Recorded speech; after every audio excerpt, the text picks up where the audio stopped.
Your family's safety matters. Every alert, every update, every second counts. News 1226. Safety Alert Desk. Stay informed. Stay safe. Thanks for watching News 12 on your side.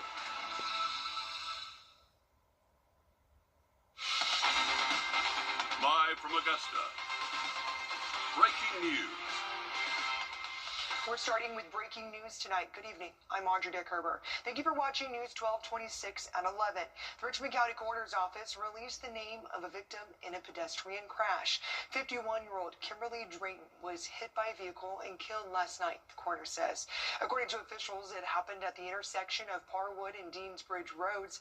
This is video our crew got as the scene was being cleared. When Richmond County deputies arrived, they say they found a woman lying in the grass median. Investigators say she was likely hit by a vehicle as it headed south down Deansbridge Road. The investigation is still in its early stages, deputies say. And we're taking a look outside right now with temperature. Malik, well, the big game just wrapped up, and there were plenty of options to watch with family and friends. The Croc Center Church hosted a watch party for people ranging from ages of 18 to 35, but anyone could come. They say it gives this group of people a chance to have a safe and supportive place to watch the game. The Salvation Army meets with this group once a month. We got to speak with the Salvation Army about the party. We invite anyone who's interested, and we bring over some of our clients from the Center of Hope as well to give them a place to hang out. And so tonight just happens to be a fun Super Bowl party, give people a safe, fun place to hang out where they don't have to worry about what's going on. They can just enjoy the moment, enjoy each other, and the fun fellowship. Coming up in sports, your Joseph Joring will have highlights from the 60th Super Bowl. And USCA and Aiken Tech finally got to have its Martin Luther King Day event after being postponed due to the winter weather we've had. Last month, the universities had a day of service to commemorate King's legacy. Today, keynote speaker Cecil Williams shared his photography and spoke to students about Dr. King. He says he was able to know King and has documented the civil rights movement. He says he believes all history should be celebrated. So I think all history should be celebrated because during that period of time, people sacrificed, people died, and we must commemorate those people when it's a part of our history. And I think not just something we should celebrate during Black History Month, but American history all year long. Williams also helped create the first Civil Rights Museum in South Carolina. It sits in downtown Orangeburg. And according to the Bamberg County Coroner's Office, a white male was found near the old Bamberg County Courthouse Saturday. The coroner says an identity won't be released until an autopsy has been completed. There is no word on the nature of the death.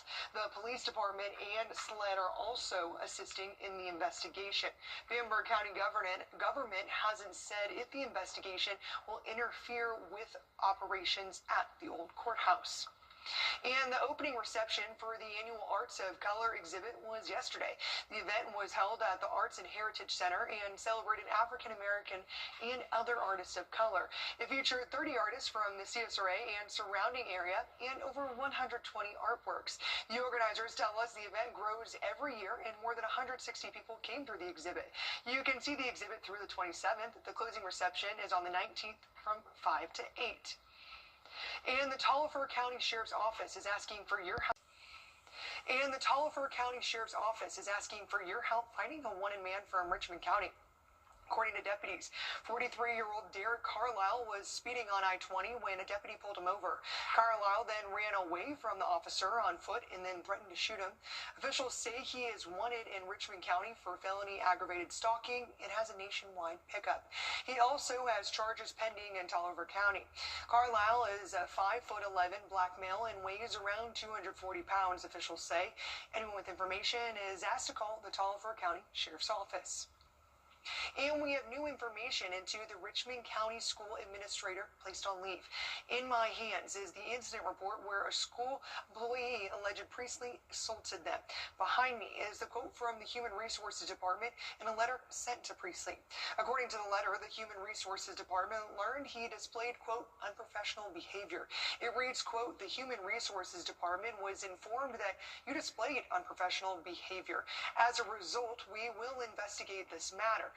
Later in the letter, Priestley was told to stay away from the Richmond County School property and to cooperate with investigators. He was placed on leave with pay on January 23rd as the district investigated. News 12 has gotten the incident report from the Richmond County Board of Education, where Josie employee claimed that Principal Darius Priestley physically assaulted them. The report says the matter is being investigated as simple battery, and everything started in May of 2025.